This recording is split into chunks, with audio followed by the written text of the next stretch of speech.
Thank you very much. Thanks very much. Well, thank you very much. Good evening to you all. Thanks for that very warm welcome.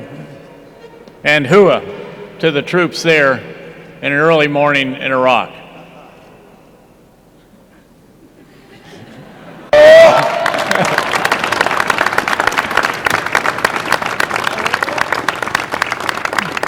Despite the best efforts at technology, we still do have to bounce off a satellite twice. But it's great to see you, troops.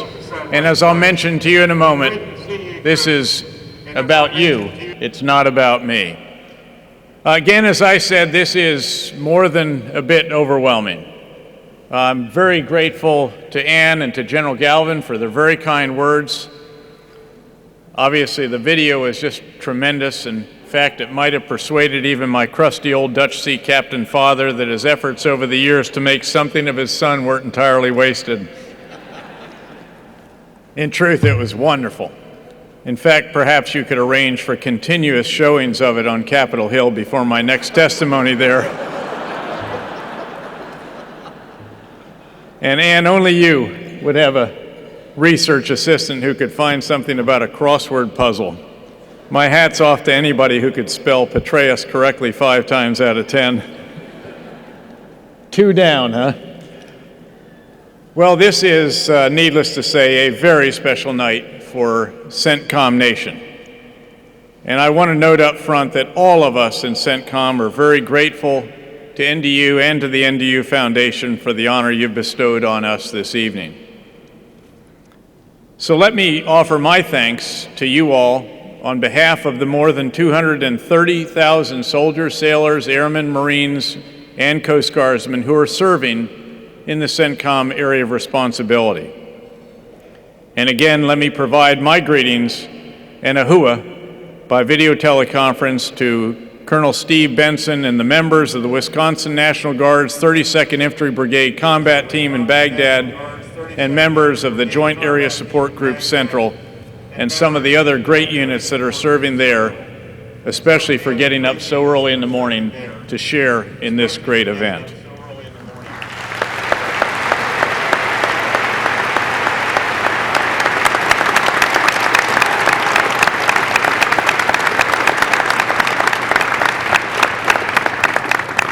Thanks, troops, for representing all those who are performing tough missions in difficult places in the CENTCOM AOR.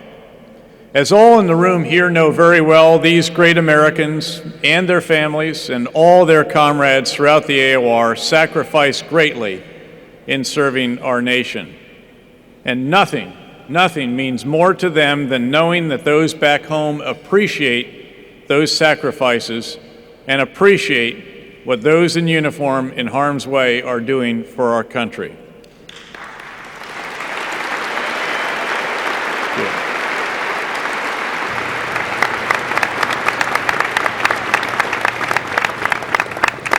This recognition means a great deal to all of them. Now, I'm going to have a chance to speak to the distinguished group here in this room in just a moment. So right now, I'd like to speak to those on the VTC in Iraq and to those here who shortly will be called up on the stage as representatives of all the members of our services deployed in the CENTCOM region as we accept the award together.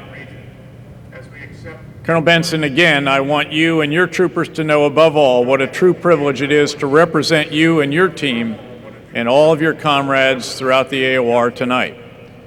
I've been honored to receive a few awards in recent years, and on each occasion I have noted that I could only accept the award inasmuch as I did so on behalf of the men and women in uniform with whom I've been privileged to serve in Iraq and now throughout the CENTCOM AOR.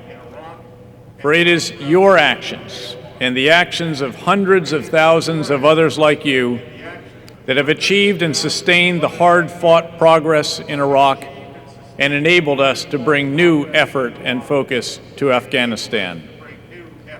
I should note, in fact, that at an event earlier today, we were in a question and answer period, and one of the members of the audience asked who my heroes were, and I think they expected me to say folks like Grant or Eisenhower, MacArthur, perhaps Galvin, or a few others in this very room. But in fact, as I thought about it, I have heroes that are my troops.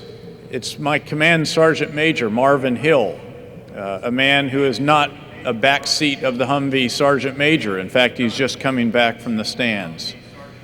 Heroes like the great trooper with whom I was privileged to run the other day, who the first time I saw him was in a coma, missing both legs and suffering from traumatic brain injury. Like the sergeant who will commission at the Officer Candidate School next week at Fort Benning, Georgia, who had one eye when he completed Ranger School, having lost it with the Screaming Eagles in northern Iraq, but having been determined that he wanted to return to the infantry, and in order to prove it, he went through Ranger School and earned that coveted tab, and then went back to Iraq with the 101st as a squad leader, and in his next tour in combat will go as a lieutenant. These are my true heroes. They are the inspiration for all of us, and again, it is on their behalf that I stand before you tonight. It is their actions, it is your actions, troops, and the actions of your colleagues that again are being honored this evening. It is you and others serving throughout the Central Command region who each day put on body armor and Kevlar and do the hard work our nation requires of you. It is you and others like you who serve selflessly in the face of enormous challenges, repeatedly demonstrating impressive initiative, determination, innovativeness, and courage. It is you and your comrades who soldier on in crushing summer heat and harsh winter cold, who battle tough, barbaric, adaptive enemies, and who grapple with the complexities and frustrations of working in cultures very different than our own. Tonight, all here salute all of you, and I am first and foremost among those saluting you, because on a personal note, it remains the greatest of privileges to serve with you in our important endeavors in the CENTCOM AOR and to represent you here tonight. Again, thank you for your great work. Thanks for your exceptional service, your enormous sacrifice on behalf of our country. Well done, and again, hua.